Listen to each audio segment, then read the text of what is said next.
Okay, this is just a quick introduction to research ethics and to begin to, as you're developing your ideas around research questions and you've started to think about the context of your imaginary project, this is to also get you to think about how you do that research ethically, and to make sure that you're not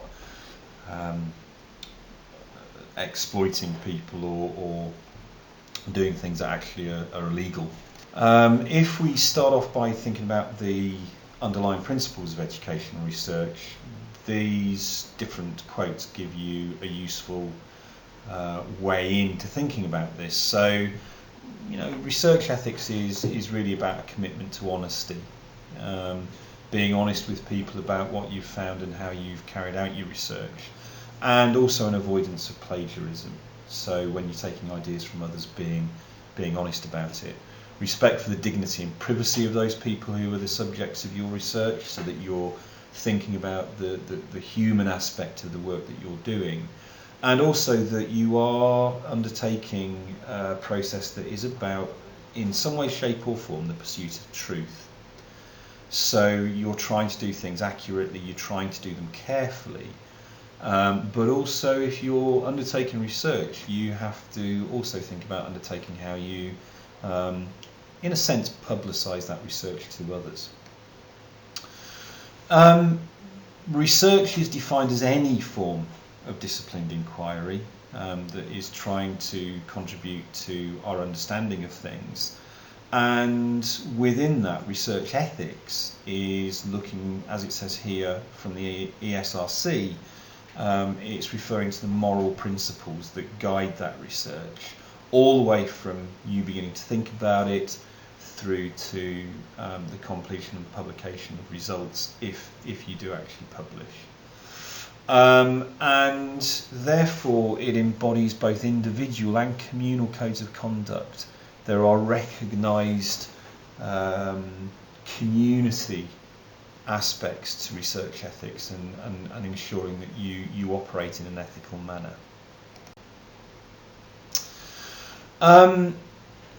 You need to think about the risk that you're putting potential participants in, and therefore you need to see research ethics as a process, as something that starts at the start and finishes at the finish, and perhaps even goes beyond the publication of your research. So you need to think about the nature of the project, you need to think about its context, its procedures and methods, you need to think about the people who are undertaking it themselves, who are the participants. There are different ethical issues dependent upon the people that you're working in, and also the type of the data and what you do with that data. So all the way through the process, you need to go through this reflective process of ensuring that you're acting in an ethical way. The reason that it's important is that if we carry out research ethically, then actually it strengthens the validity of the study. It strengthens the results that we get, because we know that they've been collected ethically, and therefore it makes the outcomes far more trustworthy. So actually ethical research, in very simple terms, is also the best kind of research. Also, generalizability is in part based upon an ethical approach, and what you need to do is to sort of think about how your questions and your data relate together, and whether or not you are being honest in the way that you're presenting your data. In terms of why we bother and why research ethics is important, we need to think about the participants, the people that we're working with, and that includes not only humans that we're working with, living people that we are involving in our research, but also thinking about data and records as well. So if we're using, assessment data, or we're looking at particular records within a work setting, then actually we are still involving human participants. They may not be sitting there directly with us, but if we're using data about them, we are using human participants. The kind of sort of risk that participants may be in doing research with us are obviously things to do with things like physical and psychological harm. Hopefully in educational research the potential for physical harm is very limited, but certainly psychological harm, especially if we're talking about sort of very delicate issues, and that can cause discomfort and stress, and therefore we need to think about the people we're working with, their social standing, elements around their privacy, their values and beliefs as well as our own, and you know, what kind of harm can we do if we're actually going down the route of either encouraging them or perhaps even inadvertently getting them to reveal information that is actually you know, difficult information to look at. We need to think very carefully about the kind of conversations we have with people and the way we question them and what we question them about. We also need to think about their links to family and the wider community. There are obviously certain communities that have unwritten rules and traditions that we have to be aware of and to ensure that we don't cut across. And also, if we're working with people, you know, what position do they have within an organisation, and how might that be important? So we need to think very carefully, and there is this notion of minimal risk, and what we hope to do is to do research that is below minimal risk. If we have to do research that involves more than minimal risk, we have to think about that very carefully. And you've got a list here of the different kinds of groups of participants that may constitute more than a minimal risk. So vulnerable groups, sensitive topics. We may be in a situation where we need a gatekeeper's permission, but then where's the position of the respondent? You know, for example, we might be working, you know, within, say, a prison environment. You know, how do we get ethical guidance if it's a case of having to ask somebody other than a prisoner for access? Are we carrying out the research with the participants' full and informed consent, or are we using some form of deception, which is obviously ethically questionable? And then we've got records, issues around psychological stress and intrusive interventions. Have a look through this a little bit more again if you think there might be issues around this. So what are the key principles? Well, research should be designed, reviewed and undertaken to ensure integrity. The people doing the research and the subjects they're working with must be fully informed at all times about the purpose and methods, about their participation and what risks may be involved, so that if somebody's getting involved with your research, they're doing it in full knowledge of all of the elements and issues of that research. You need to give participants informed consent and give them a good deal of information about what it is you'll be doing. And also, we need to be very clear with participants that they do have the right not only to refuse to participate at the start of a piece of research, but that they can withdraw whenever they want. You know, once they've signed an informed consent form, that doesn't mean then that they have to stay into the research. They can withdraw any time that they feel they would like to. In terms of working with vulnerable groups such as children, etc., then we need to think about sort of how we get consent. It may involve parents, and obviously we need to make sure that we avoid harm to people in the research we do. We have to be very, very careful.